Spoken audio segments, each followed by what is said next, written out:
งามยามแล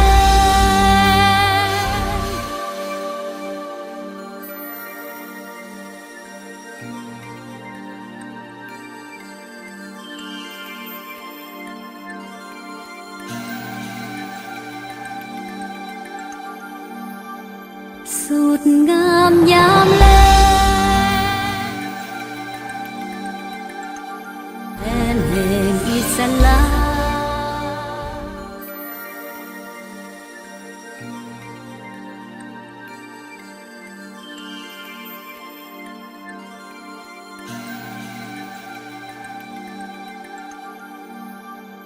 สุดงามยามแล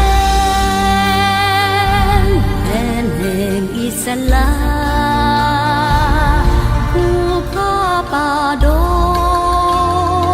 งพงพานาเป็นนาอ้อมสองดอกไม้สับสนแสงสะอ้อนส่งกลิ่นหอมหวนสนสาดทั้งมวล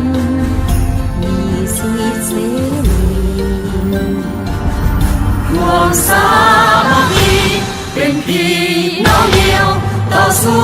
เดียวนอกเป็นบ้านเราที่มาครอบครัวพวกเรามาทุกการรวมกันเรื่องครอบครัวที่ถูกต้องกันในบ้านเรานี้มีคดีเกิดขึ้นการเข้าใจนั้นตรวจเล่ามาเกี่ยวกับนี้เรียนคณะเกียรติเนาะเฉพาะข้าพเจ้าความผิดกับทีนั่นจะกลายบ่น้อยแล้วเมาเนาะมาโอ้โหผมจะผิดอยู่แล้วเมียไม่ใช่จม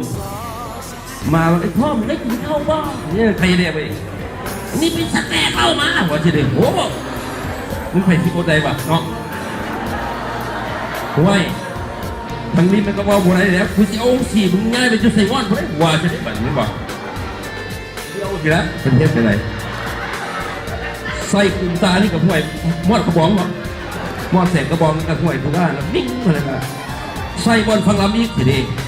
แต่ละกระบองได้หลายดอกที่3 บาทแล้วเตะบาทนึงเพราะว่าอยากให้สีใหญ่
สลา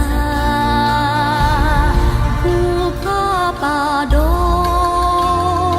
งพงพานาเป็นนาอ้อมสองดอกไม้สับสนแสงสะอ้อนส่งกลิ่นหอมหวนสนสาดทั้งมวลมีสีเสรีรวมสามัคคีเป็นพี่น้องเดียวต่อสู้